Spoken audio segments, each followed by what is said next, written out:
The crime of yesteryear is still shocking.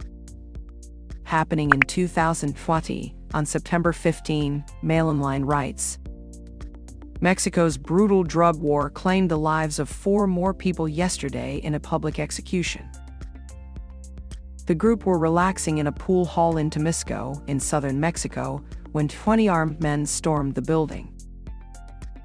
They took the 4 men outside and shot them dead at about 1:30 p.m. A police officer walking by was shot in the leg when he tried to stop the gang. State police, troopers, and federal agents were dispatched to the scene, which they cordoned off to begin an investigation. A total of 210 people have been killed by rival drug cartels in the state of Morelos, and more than 28,000 people across Mexico in the past 4 years. One of the most sensational recent killings, the massacre of 72 immigrants on a rural ranch 100 miles south of Brownsville, Texas, led to the resignation of Mexico's immigration chief. Their deaths showed how brutal drug cartels control the country's human smuggling routes.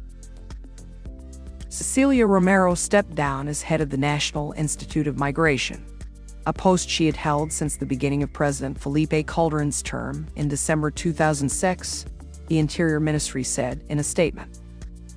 The statement gave no reason for her resignation, but praised Romero's efforts to modernize Mexico's immigration system and improve the treatment of migrants. It did not name her successor. The source said the government is looking for someone with extensive security experience to head the institute. The official said the massacre 3 weeks ago showed how closely linked drug trafficking and illegal immigration are in Mexico. It transformed the institute and made it a more humane and respectful place, the official said.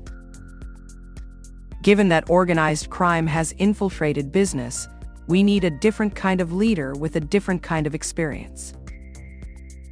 Police arrested several alleged members of the Zetas gang, who they believe killed migrants after they refused to work as drug traffickers. It was the drug cartel's most brutal crackdown in Mexico to date. Drug cartels have long controlled migration corridors in Mexico, demanding migrants pay a toll to travel through their territory. Now Mexican authorities say drug cartels are increasingly trying to recruit vulnerable migrants to smuggle drugs. Under Calderon, Mexico has signed several agreements with other countries to ensure safe deportations and improve the situation of migrants, including one that allows Guatemalans and Belizeans to work in Mexico's border regions for a year. Mexico has also passed a law making it a crime to stay in the country illegally. Despite this, the government has been harshly criticized for continuing to violate the rights of migrants, who are routinely kidnapped and assaulted as they pass through Mexico, often with the complicity of corrupt police or immigration agents. Hours before Romero's resignation was announced, Mexico's Congress summoned her to a hearing to explain what the government was doing to protect migrants. Opposition lawmakers warned that Mexico was losing its moral authority to demand more humane treatment of immigrants in the United States. The massacre is the tip of the iceberg that has exposed the negligent attitude of the Mexican authorities, who are unable to fulfill their human rights responsibilities, said Senator Ricardo Monreal Avila of the Workers' Party.